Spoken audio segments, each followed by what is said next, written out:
দ্বিতীয় দফায় নওগাঁ সদর সহ ৬ উপজেলায় নির্বাচনে ৩৪৫টি কেন্দ্রে ভোট নেওয়া হবে। কেন্দ্রে পৌঁছানো হচ্ছে ব্যালট পেপার সহ নির্বাচনী সামগ্রী। নির্বিঘ্নে ভোট দিতে ৫ স্তরের নিরাপত্তার ব্যবস্থা নিয়েছে পুলিশ।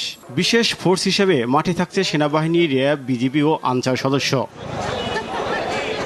ঝিনাইদহের মহেশপুর উপজেলা নির্বাচনে ১,২০,৯১২ জন ভোটারের জন্য সব প্রস্তুতি শেষ। এখন কেন্দ্রে কেন্দ্রে পৌঁছানো হচ্ছে নির্বাচনী সরঞ্জাম।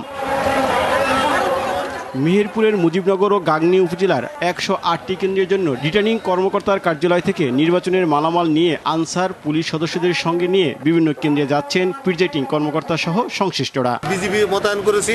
এছাড়া আমরা অন্যান্য জায়গায় 3টা ফরমেশনে বাংলাদেশ সেনাবাহিনী, ম্যাজিস্ট্রেট সহ মোতায়েন করেছি। সুতরাং আমরা মনে করি যে ১০০% নিরাপত্তা ব্যবস্থা এখানে, নিরাপত্তার মধ্য দিয়ে আমরা এখানে নির্বাচন পরিচালনা করতে সক্ষম হব। কুষ্টিয়ার কুমারখালী, খোকসা ও মিরপুর উপজেলা নির্বাচনে ভোট নেওয়ার জন্য কড়া নিরাপত্তার মধ্যে কেন্দ্রগুলিতে নির্বাচনী সরঞ্জাম পাঠানো হচ্ছে। সেনাবাহিনী, পুলিশ, র্যাব ও বিজিবির সদস্যরা বিশেষ ফোর্স হিসেবে দায়িত্ব পালন করছেন।